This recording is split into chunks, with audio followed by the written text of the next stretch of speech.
So we live in this digital age, right? We're creating more data than we ever have before. And it's really easy to just assume that our digital world is, well, permanent. But what if it's not? What if all our digital heritage, our science, our art, our history, is actually hanging on by a thread?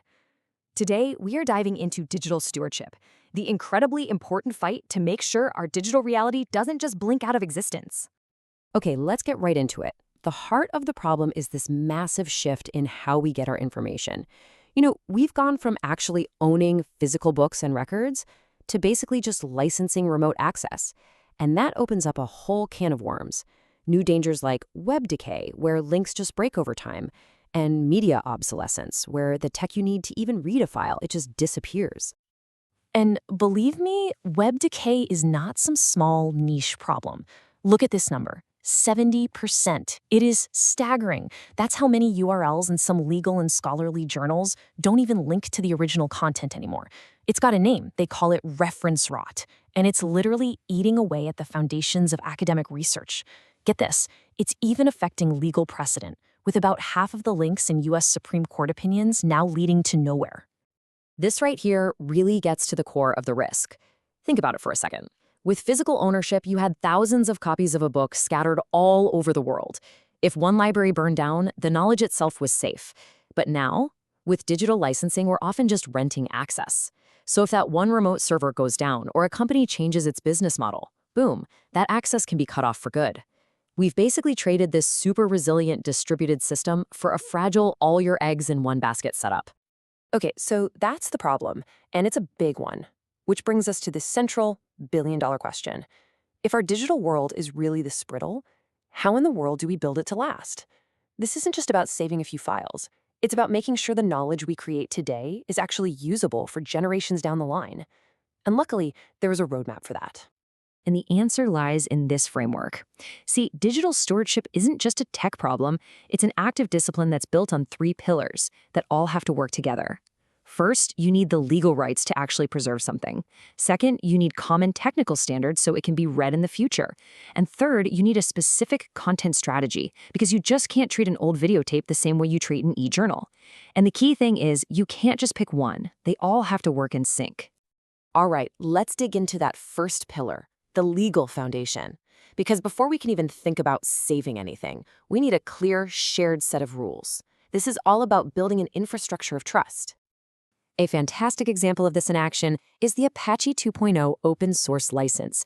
It's less like some dense legal document and more like a social contract for sharing code.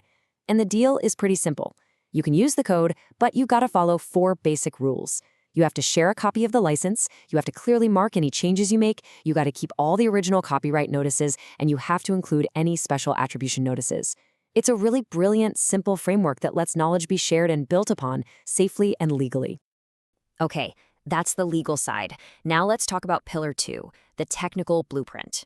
This is all about creating a kind of common language for all our data. Why? So we don't end up with thousands of digital dark archives. Repositories packed with data that no computer in the future can even understand. So to avoid that dark archive scenario, we need standards for interoperability, which is just a fancy way of saying we need to make sure different systems can talk to each other. Think of protocols like OAI-PMH as a kind of universal translator for digital libraries. It lets one archive automatically harvest or grab the key info from another. This creates a globally connected web of knowledge instead of just a bunch of isolated digital silos. And this is another key technical choice, the file format you use. The Library of Congress actually has what they call a hierarchy of survival. And the idea is really simple. You should always choose preferred formats, things with open documentation that lots of people support, over formats that are acceptable but locked down and proprietary. Honestly, choosing an open format is one of the best insurance policies you can have against a future where no one has the software to open your file. And that brings us to our third and final pillar, the content playbook. Because let's be real, the strategy for saving a website is totally different from the strategy for saving an old vinyl record. One size definitely does not fit all. So let's look at a case study, e-journals. A place like the Imperial College London Library was facing a problem we can all relate to. They were just running out of physical shelf space. But they couldn't just throw out old print journals. They could only do that if they met really strict criteria for digital sustainability. They had to legally secure perpetual access rights through a trusted service like JSTOR or Portico. And we're not talking about a simple subscription, but a permanent, ironclad guarantee. Now, for audiovisual media, things like old videos and sound recordings, the strategy is way, way more urgent. For this stuff, digitization is preservation. We are literally in a race against time. The physical carriers, like VHS tapes, are actively decaying. And maybe even worse, the machines you need to play them back are just vanishing. So the mandate is clear. Do not wait. And the standard is to capture that audio in uncompressed formats, like the broadcast wave format. And that brings us right back around to the web. To fight that reference rot we talked about, organizations are now actively archiving the web.